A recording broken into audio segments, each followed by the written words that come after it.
Hello everyone, my name is Jovili Mario, and today I'll be presenting one of Emily Dickinson's most beautiful and inspiring poems. Hope is the thing with feathers. So, before I start this poem, I would like to apologize for my pronunciation for Emily Dickinson's. I have troubles with pronunciation, so please forgive for my pronunciation, and I hope you understand. Now, this poem might look simple at first, but it carries a deep and powerful message about human resilience. Dixon uses the image of a bird to describe what hope feels like, something light, alive, and always present with us. Now, let us see the poem in the next slide. Alright, so let us start by reading the poem together. Hope is the thing with feathers by Emily Dickinson. Hope is a thing with feathers that pierces in the soul and sings the tune without the words and never stops at all.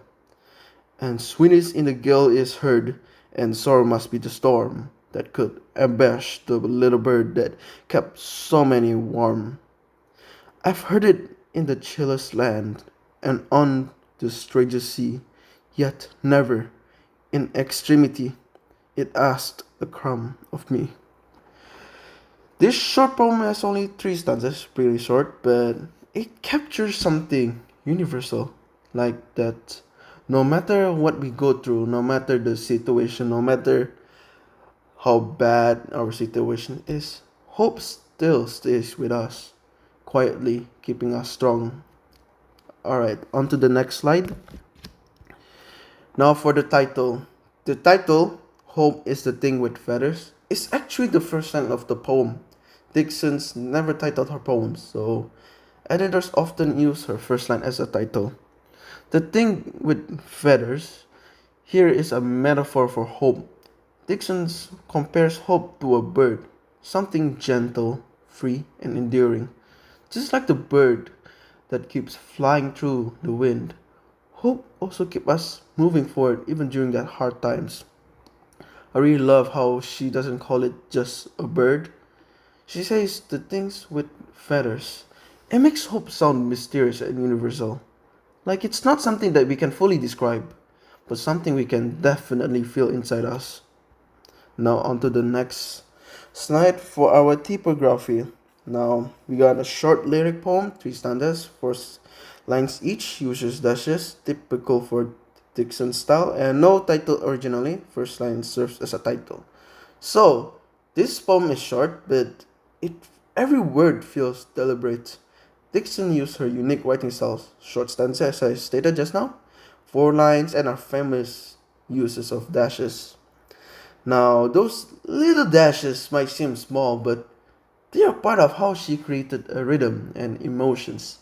They make you pause, think, and really feel the movement of her ideas, almost like the bird fluttering from branch to branch. The poem doesn't follow a strict rhyme or rhymed pattern, but it sounds musical and soothing. That's one of the reasons why Dixon's poems are so special. They feel natural, almost like a song. Now, on to the next slide, the rhyme. Rhyme very important for the poem.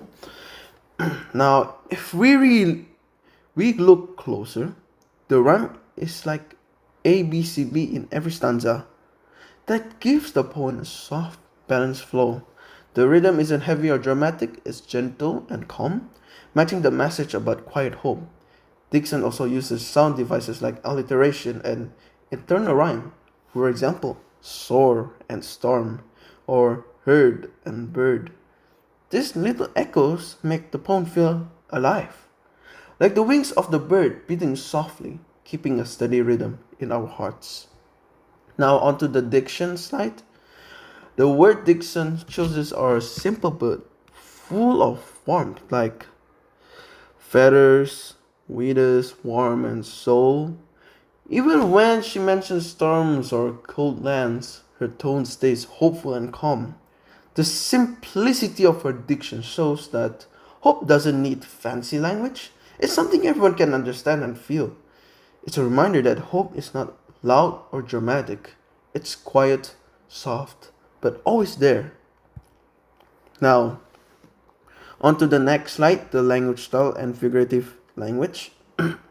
Now, this whole poem is built around an extended metaphor, hope as a bird. The bird pierces in the soul, meaning it lives inside us, and it sings the tune without the words. That line always stands out to me. It means that hope doesn't need to explain itself. We just feel it. Even in silence or in the worst times, that little songs of hope keeps going. There's also a personification because Dixon makes hope behave like a living creature, like it's singing, piercing, feeling the storms.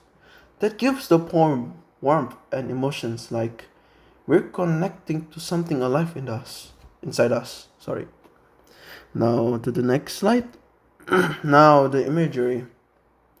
The imagery in this poem is really vivid. Visually, we can imagine a small bird sitting calmly inside our hearts.